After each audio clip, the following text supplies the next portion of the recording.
بسم الله الرحمن الرحيم. يا أيها الذين آمنوا أوفوا بالعقود أحلت لكم بهيمة الأنعام إلا ما يتلى عليكم غير محل الصيد وأنتم حرم. إن الله يحكم ما يريد. يا أيها الذين آمنوا لا تحلوا شعائر الله ولا الشهر الحرام ولا الهدي ولا القلائد ولا آمين البيت الحرام يبتغون فضلا من ربهم ورضوانا. وإذا حللتم فاصطادوا ولا يجرمنكم شنآن قوم أن صدوكم عن المسجد الحرام أن تعتدوا وتعاونوا على البر والتقوى ولا تعاونوا على الإثم والعدوان واتقوا الله إن الله شديد العقاب. حرمت عليكم الميتة والدم ولحم الخنزير وما أهل لغير الله به والمنخنقة والموقوذة والمتردية والنطيحة وما أكل السبع إلا ما ذكيتم وما ذبح على النصب وأن تستقسموا بالأزلام ذلكم فسق. اليوم يئس الذين كفروا من دينكم فلا تخشوهم واخشون. اليوم أكملت لكم دينكم وأتممت عليكم نعمتي ورضيت لكم الإسلام دينا. فمن اضطر في مخمصة غير متجانف لإثم فإن الله غفور رحيم. يسألونك ماذا أحل لهم قل أحل لكم الطيبات وما علمتم من الجوارح مكلبين تعلمونهن مما علمكم الله فكلوا مما أمسكن عليكم واذكروا اسم الله عليه واتقوا الله إن الله سريع الحساب. اليوم أحل لكم الطيبات وطعام الذين أوتوا الكتاب حل لكم وطعامكم حل لهم والمحصنات من المؤمنات والمحصنات من الذين أوتوا الكتاب من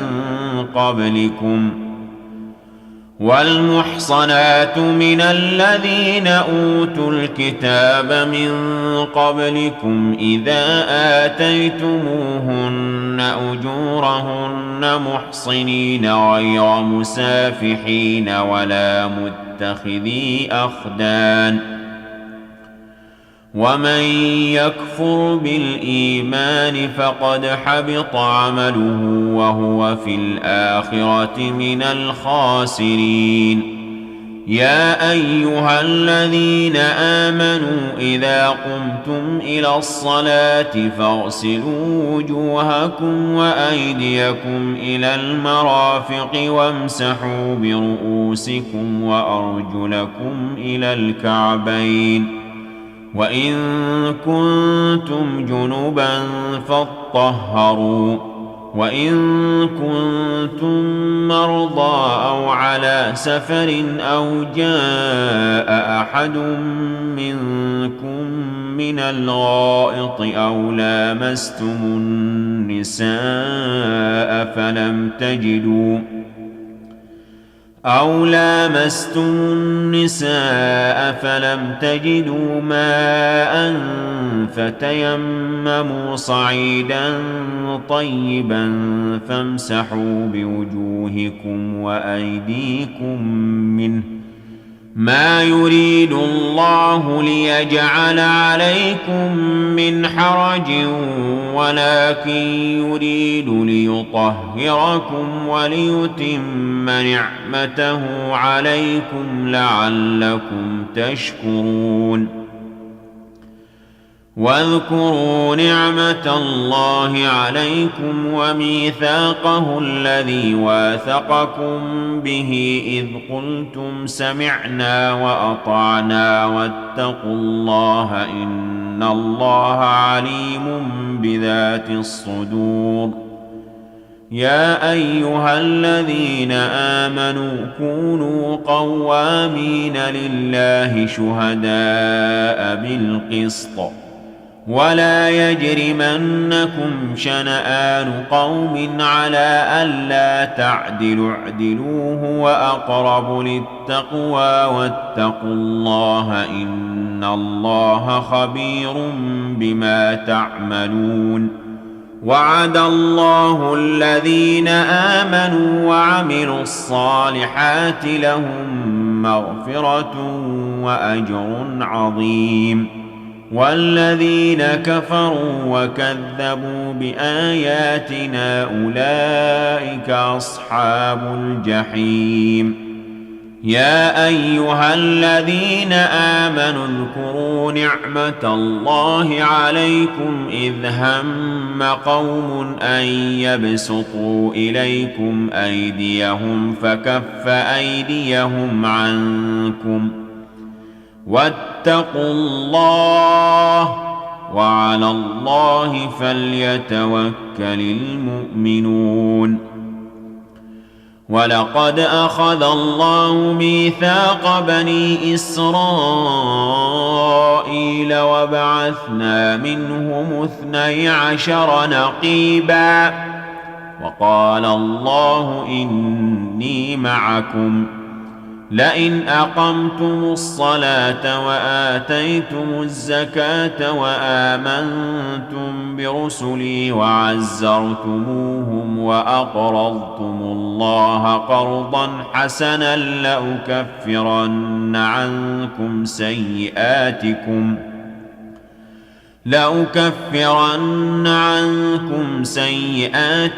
ولأدخلنكم جنات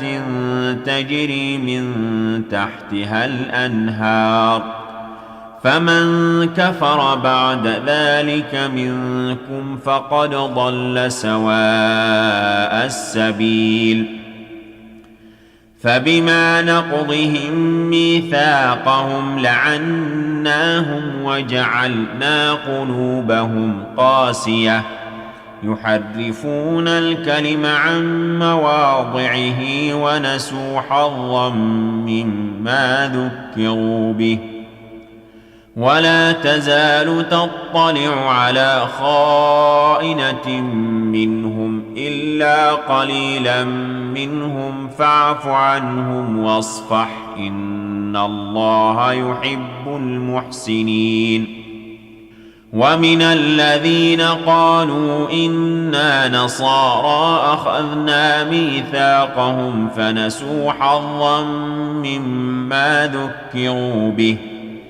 فأغرينا بينهم العداوة والبغضاء إلى يوم القيامة وسوف ينبئهم الله بما كانوا يصنعون يا أهل الكتاب قد جاءكم رسولنا يبين لكم كثيرا مما كنتم تخفون من الكتاب ويعفو عن كثير قد جاءكم من الله نور وكتاب مبين يهدي به الله من اتبع رضوانه سبل السلام ويخرجهم من الظلمات إلى النور بإذنه ويهديهم إلى صراط مستقيم. لقد كفر الذين قالوا إن الله هو المسيح ابن مريم قل فمن يملك من الله شيئا إن أراد أن يهلك المسيح ابن مريم وأمه ومن في الأرض جميعا ولله ملك السماوات والأرض وما بينهما يخلق ما يشاء والله على كل شيء قدير.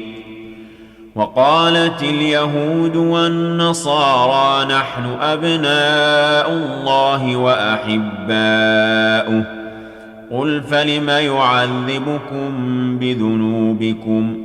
بل أنتم بشر ممن خلق يغفر لمن يشاء ويعذب من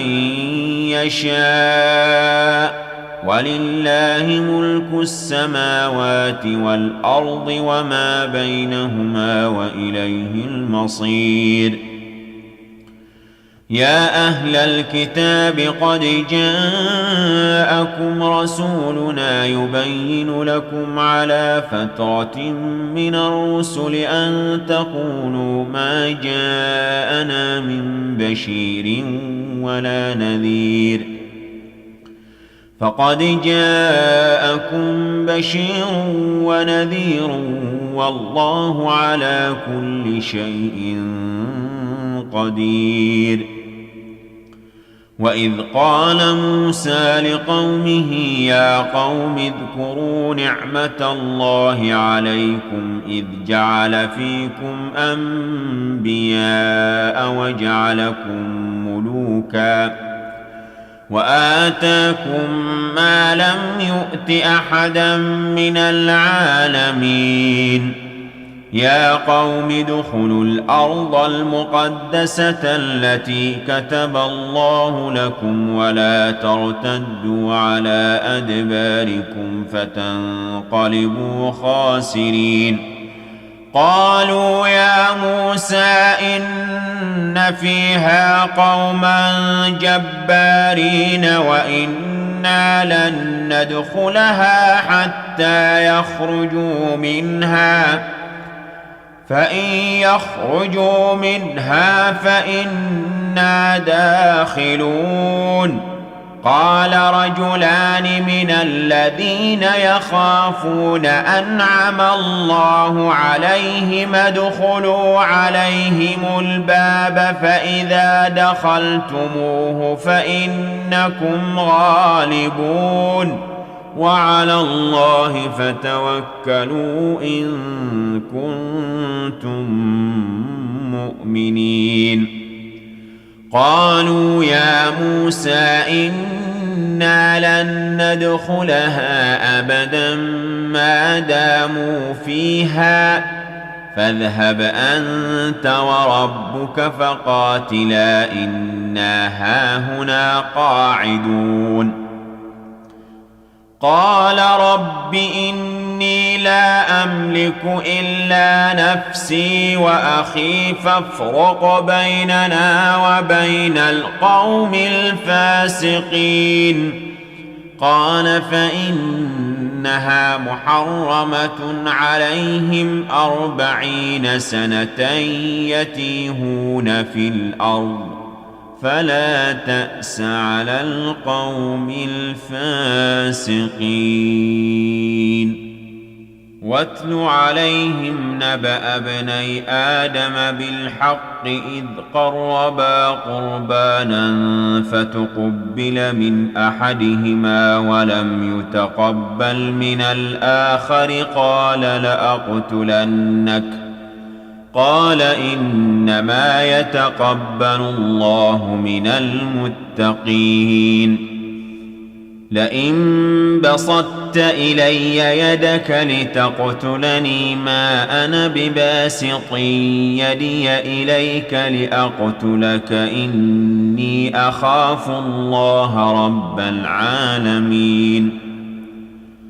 إني أريد أن تبوء بإثمي وإثمك فتكون من أصحاب النار وذلك جزاء الظالمين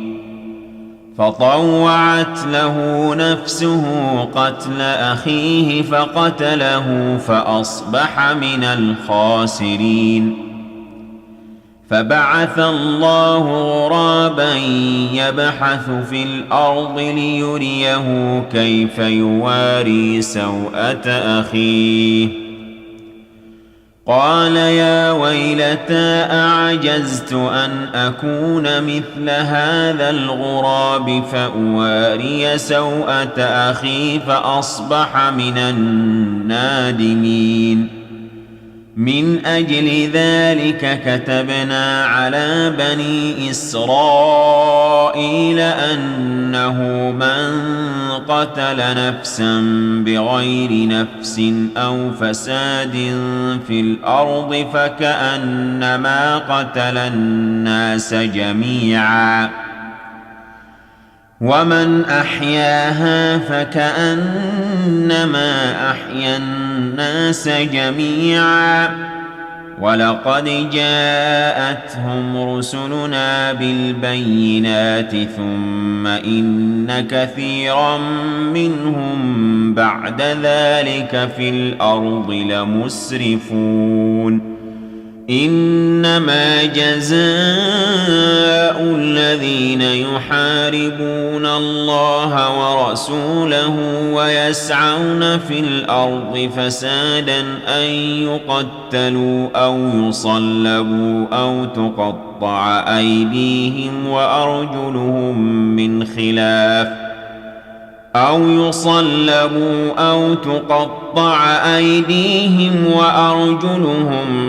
من خلاف أو ينفوا من الأرض ذلك لهم خزي في الدنيا ولهم في الآخرة عذاب عظيم إلا الذين تابوا من قبل أن تقدروا عليهم فاعلموا أن الله غفور رحيم يا أيها الذين آمنوا اتقوا الله وابتغوا إليه الوسيلة وجاهدوا في سبيله لعلكم تفلحون إن الذين كفروا لو أن لهم ما في الأرض جميعا ومثله معه ليفتدوا به من عذاب يوم القيامة ما تقبل منهم ولهم عذاب أليم يريدون أن يخرجوا من النار وما هم بخارجين منها ولهم عذاب مقيم والسارق والسارقة فاقطعوا أيديهما جزاء بما كسبا نكالا من الله والله عزيز حكيم فمن تاب من بعد ظلمه وأصلح فإن الله يتوب عليه إن الله غفور رحيم ألم تعلم أن الله له ملك السماوات والأرض يعذب من يشاء ويغفر لمن يشاء والله على كل شيء قدير يا أيها الرسول لا يحزنك الذين يسارعون في الكفر من الذين قالوا آمنا بأفواههم ولم تؤمن قلوبهم ومن الذين هادوا سماعون للكذب سماعون لقوم آخرين لم يأتوك يحرفون الكلم من بعد مواضعه يقولون إن أوتيتم هذا فخذوه وإن لم تؤتوه فاحذروا ومن يرد الله فتنته فلن تملك له من الله شيئا أولئك الذين لم يرد الله أن يطهر قلوبهم لهم في الدنيا خزي ولهم في الآخرة عذاب عظيم سماعون للكذب أكالون للسحت فإن جاءوك فاحكم بينهم أو أعرض عنهم وإن تعرض عنهم فلن يضروك شيئا وإن حكمت فاحكم بينهم بالقسط إن الله يحب المقسطين وكيف يحكمونك وعندهم التوراة فيها حكم الله ثم يتولون من بعد ذلك وما أولئك بالمؤمنين إنا أنزلنا التوراة فيها هدى ونور يحكم بها النبيون الذين أسلموا للذين هادوا والربانيون والأحبار بما استحفظوا من كتاب الله وكانوا عليه شهداء فلا تخشوا الناس واخشوني ولا تشتروا بآياتي ثمنا قليلا ومن لم يحكم بما أنزل الله فأولئك هم الكافرون وكتبنا عليهم فيها أن النفس بالنفس والعين بالعين والأنف بالأنف والأذن بالأذن والسن بالسن والجروح قصاص فمن تصدق به فهو كفارة له ومن لم يحكم بما أنزل الله فأولئك هم الظالمون وقفينا على آثارهم بعيسى ابن مريم مصدقا لما بين يديه من التوراة وآتيناه الإنجيل فيه هدى ونور ومصدقا لما بين يديه من التوراة وهدى وموعظة للمتقين وليحكم أهل الإنجيل بما أنزل الله فيه ومن لم يحكم بما أنزل الله فأولئك هم الفاسقون وأنزلنا إليك الكتاب بالحق مصدقا لما بين يديه من الكتاب ومهيمنا عليه فاحكم بينهم بما أنزل الله ولا تتبع أهواءهم عما جاءك من الحق لكل جعلنا منكم شرعة ومنهاجا ولو شاء الله لجعلكم أمة واحدة ولكن ليبلوكم فيما آتاكم فاستبقوا الخيرات إلى الله مرجعكم جميعا فينبئكم بما كنتم فيه تختلفون وأن احكم بينهم بما أنزل الله ولا تتبع أهواءهم واحذرهم أن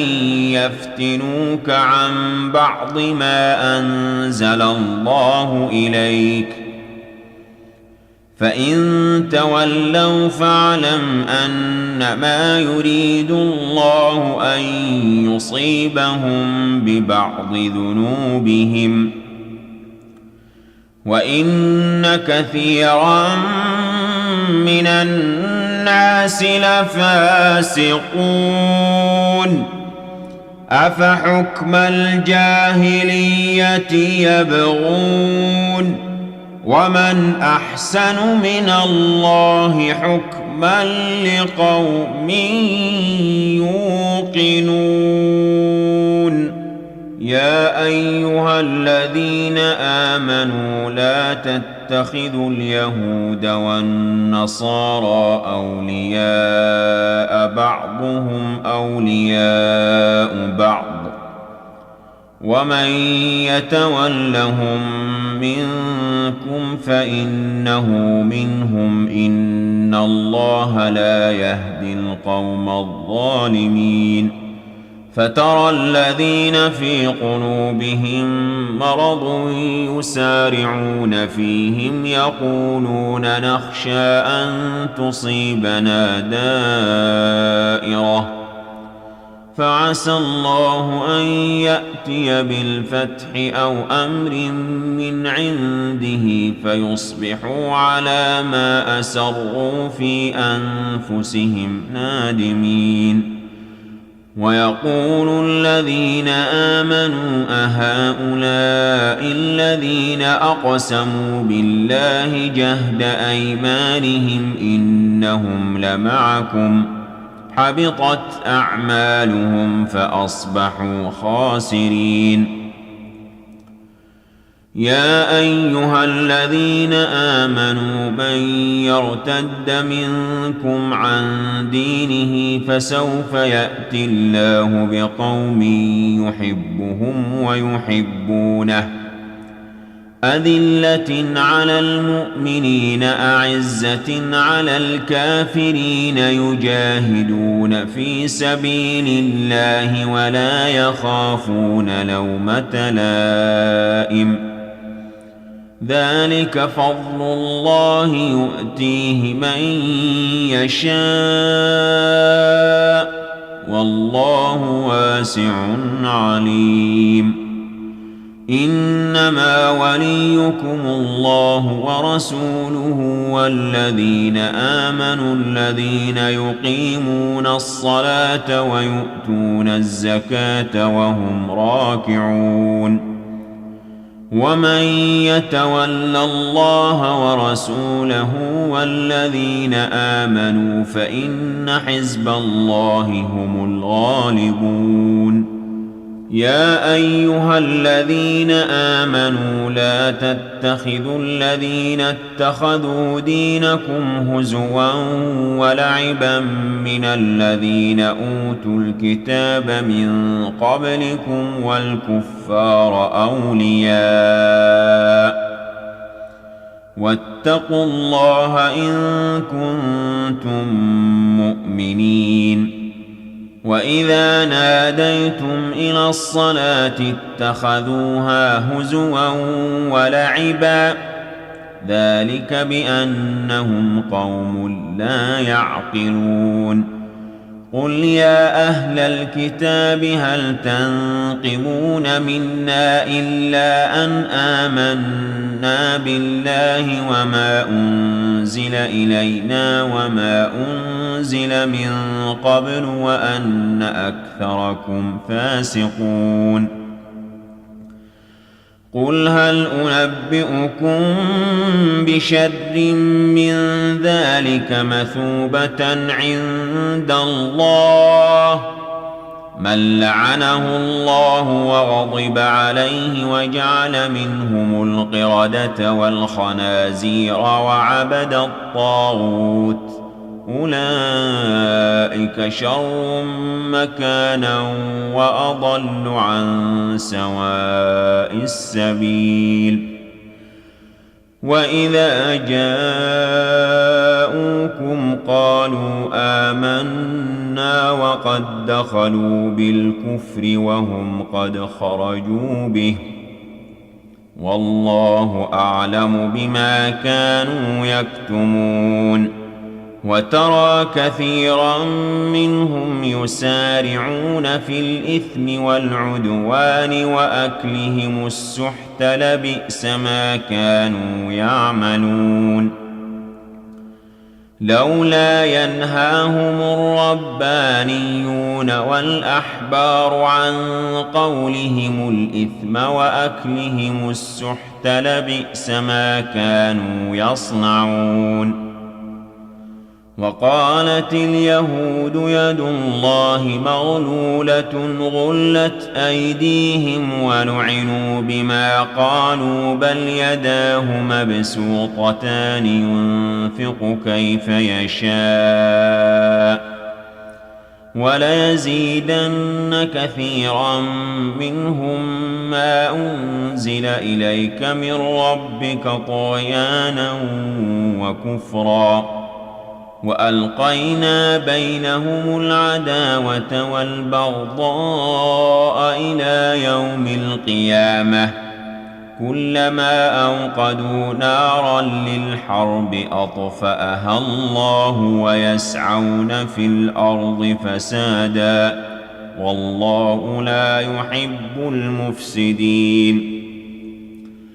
ولو أن أهل الكتاب آمنوا واتقوا لكفرنا عنهم سيئاتهم ولأدخلناهم جنات النعيم ولو أنهم أقاموا التوراة والإنجيل وما أنزل إليهم من ربهم لأكلوا من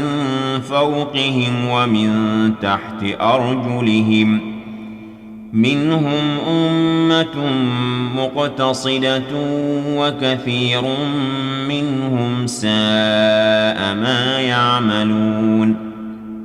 يا أيها الرسول بلغ ما أنزل إليك من ربك وإن لم تفعل فما بلغت رسالته والله يعصمك من الناس إن الله لا يهدي القوم الكافرين قل يا أهل الكتاب لستم على شيء حتى تقيموا التوراة والإنجيل وما أنزل إليكم من ربكم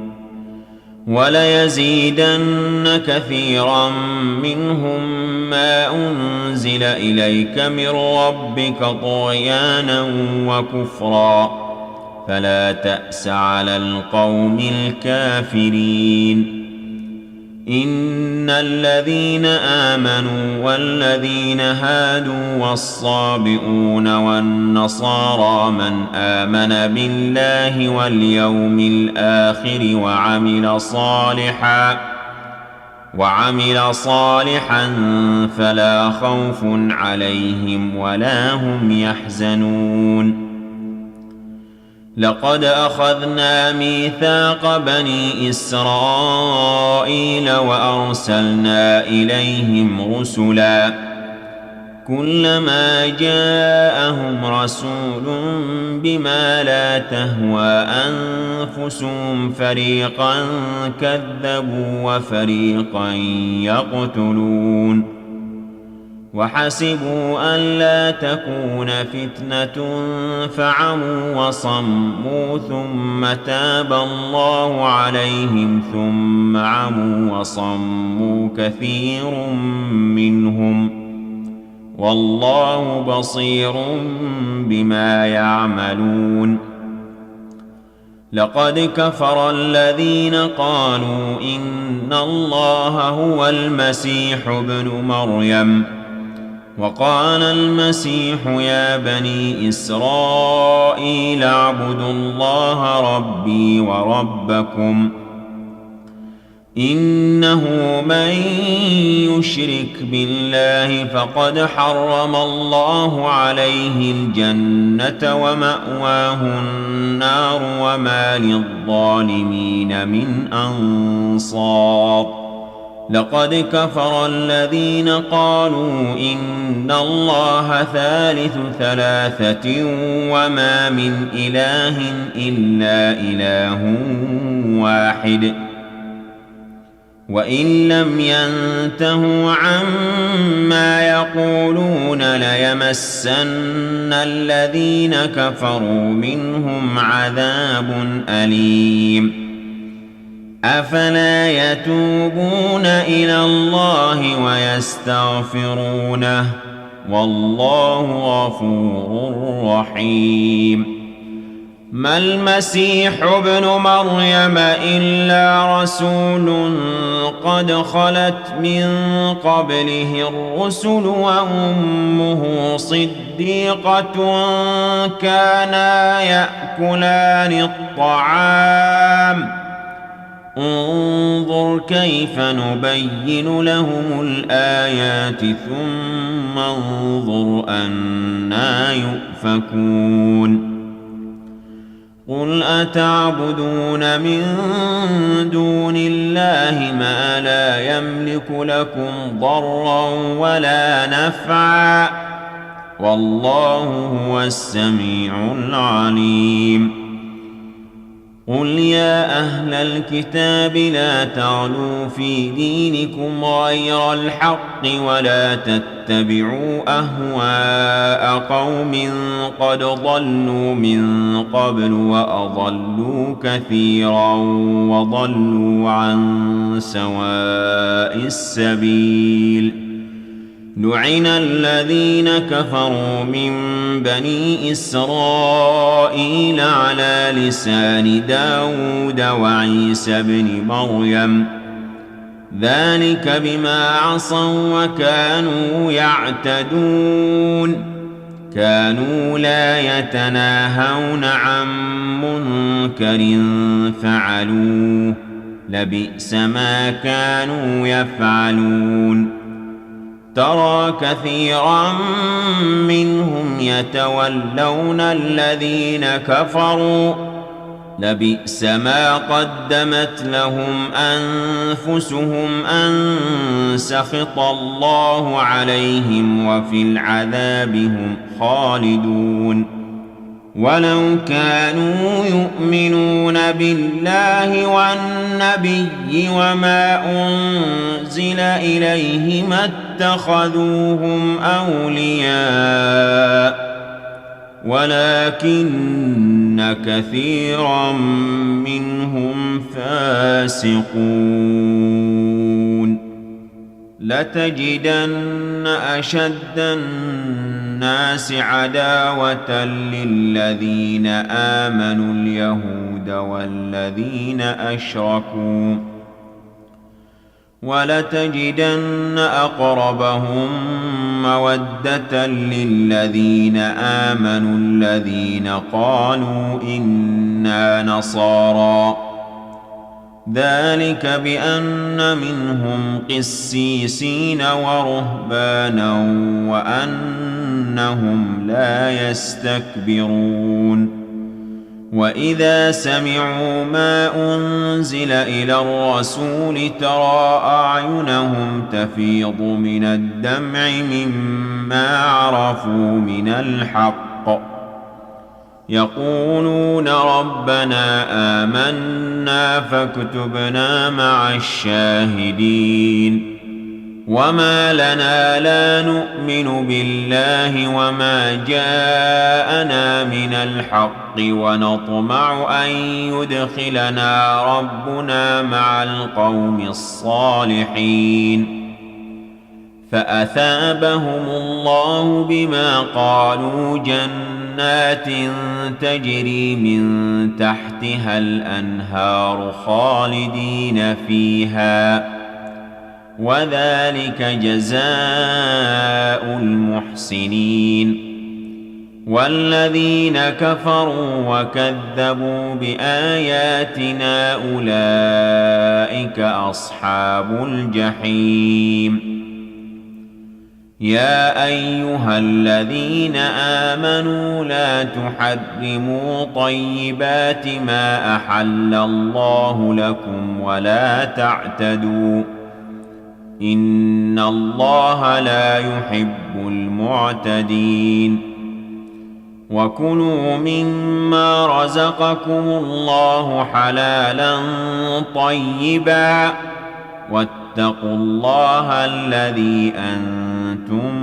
به مؤمنون لا يؤاخذكم الله باللغو في أيمانكم ولكن يؤاخذكم بما عقدتم الأيمان فكفارته إطعام 10 مساكين من أوسط ما تطعمون أهليكم أو كسوتهم أو تحرير رقبة فمن لم يجد فصيام 3 أيام ذلك كفارة أيمانكم إذا حلفتم واحفظوا أيمانكم كذلك يبين الله لكم آياته لعلكم تشكرون يا أيها الذين آمنوا إنما الخمر والميسر والأنصاب والأزلام رجس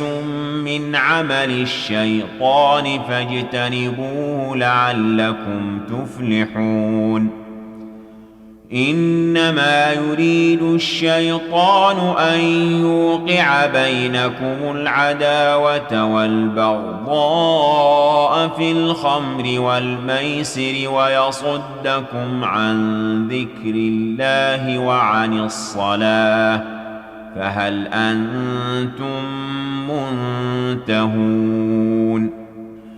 وأطيعوا الله وأطيعوا الرسول واحذروا فإن توليتم فاعلموا أنما على رسولنا البلاغ المبين ليس على الذين آمنوا وعملوا الصالحات جناح فيما طعموا إذا ما اتقوا وآمنوا وعملوا الصالحات ثم اتقوا وآمنوا ثم اتقوا وأحسنوا والله يحب المحسنين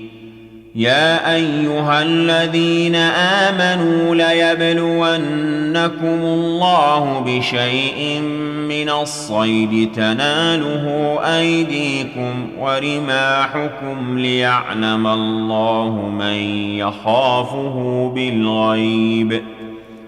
فمن اعتدى بعد ذلك فله عذاب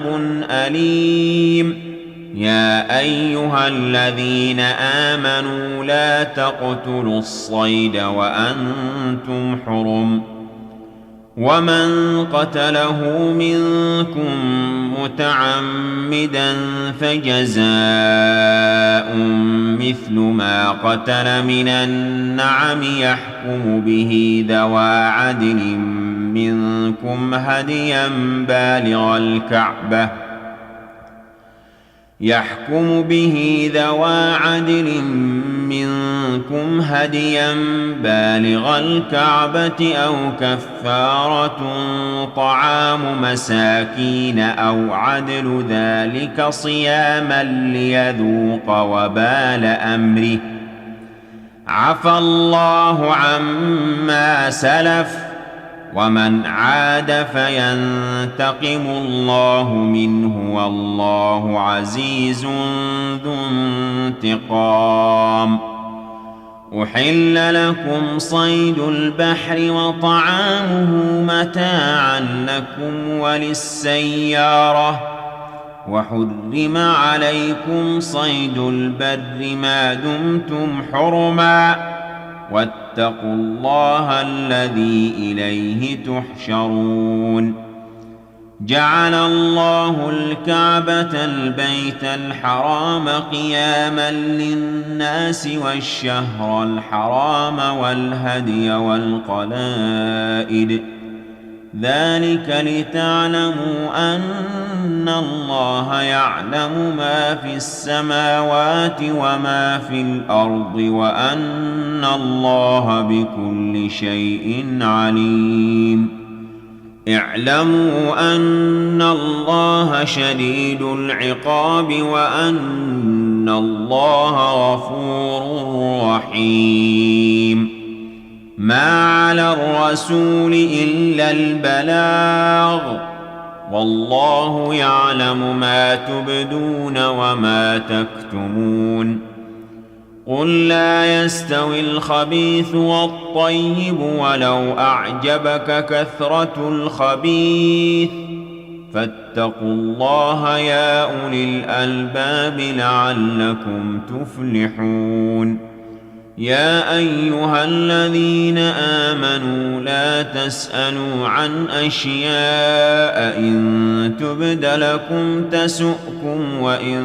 تسألوا عنها حين ينزل القرآن تبد لكم عفى الله عنها والله غفور حليم. قد سألها قوم من قبلكم ثم أصبحوا بها كافرين. ما جعل الله من بحيرة ولا سائبة ولا وصيلة ولا حام ولكن الذين كفروا يفترون على الله الكذب وأكثرهم لا يعقلون. وإذا قيل لهم تعالوا إلى ما أنزل الله وإلى الرسول قالوا حسبنا ما وجدنا عليه آباءنا أولو كان آباؤهم لا يعلمون شيئا ولا يهتدون. يا أيها الذين آمنوا عليكم أنفسكم لا يضركم من ضل إذا اهتديتم إلى الله مرجعكم جميعا فينبئكم بما كنتم تعملون. يا أيها الذين آمنوا شهادة بينكم إذا حضر أحدكم الموت حين الوصية اثنان ذوى عدل منكم أو آخران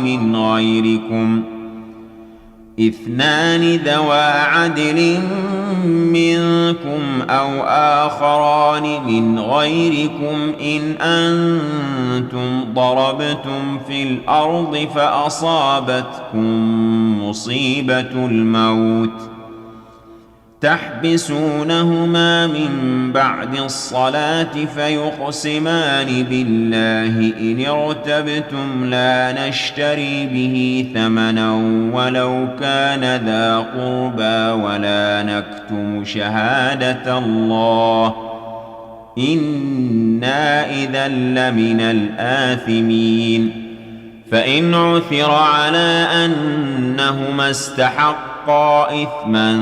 فآخران يقومان مقامهما من الذين استحق عليهم الأوليان فيقسمان بالله لشهادتنا أحق من شهادتهما وما اعتدينا إنا إذا لمن الظالمين. ذلك أدنى أن يأتوا بالشهادة على وجهها أو يخافوا أن ترد أيمان بعد أيمانهم واتقوا الله واسمعوا والله لا يهدي القوم الفاسقين. يوم يجمع الله الرسل فيقول ماذا أجبتم قالوا لا علم لنا إنك أنت علام الغيوب. إذ قال الله يا عيسى ابن مريم اذكر نعمتي عليك وعلى والدتك إذ أيدتك بروح القدس تكلم الناس في المهد وكهلا وإذ علمتك الكتاب والحكمة والتوراة والإنجيل وإذ تخلق من الطين كهيئة الطير بإذني فتنفخ فيها فتكون طيرا بإذني وتبرئ الأكمه والأبرص بإذني وإذ تخرج الموتى بإذني وإذ كففت بني إسرائيل عنك إذ جئتهم بالبينات فقال الذين كفروا منهم إن هذا إلا سحر مبين. وإذ أوحيت إلى الحواريين أن آمنوا بي وبرسولي قالوا آمنا واشهد بأننا مسلمون. إذ قال الحواريون يا عيسى ابن مريم هل يستطيع ربك أن ينزل علينا مائدة من السماء قال اتقوا الله إن كنتم مؤمنين. قالوا نريد أن نأكل منها وتطمئن قلوبنا ونعلم أن قد صدقتنا ونكون عليها من الشاهدين. قال عيسى ابن مريم اللهم ربنا أنزل علينا مائدة من السماء تكون لنا عيدا لأولنا وآخرنا وآية منك وارزقنا وأنت خير الرازقين. قال الله إني منزلها عليكم فمن يكفر بعد منكم فإني أعذبه عذابا لا أعذبه أحدا من العالمين. وإذ قال الله يا عيسى ابن مريم أأنت قلت للناس اتخذوني وأمي إلهين من دون الله قال سبحانك ما يكون لي أن أقول ما ليس لي بحق إن كنت قلته فقد علمته تعلم ما في نفسي ولا أعلم ما في نفسك إنك أنت علام الغيوب. ما قلت لهم إلا ما أمرتني به أن اعبدوا الله ربي وربكم وكنت عليهم شهيدا ما دمت فيهم فلما توفيتني كنت أنت الرقيب عليهم وأنت على كل شيء شهيد إن تعذبهم فإنهم عبادك وإن تغفر لهم فإنك أنت العزيز الحكيم قال الله هذا يوم ينفع الصادقين صدقهم لهم جنات تجري من تحتها الأنهار خالدين فيها أبدا رضي الله عنهم ورضوا عنه ذلك الفوز العظيم لله ملك السماوات والأرض وما فيهن وهو على كل شيء قدير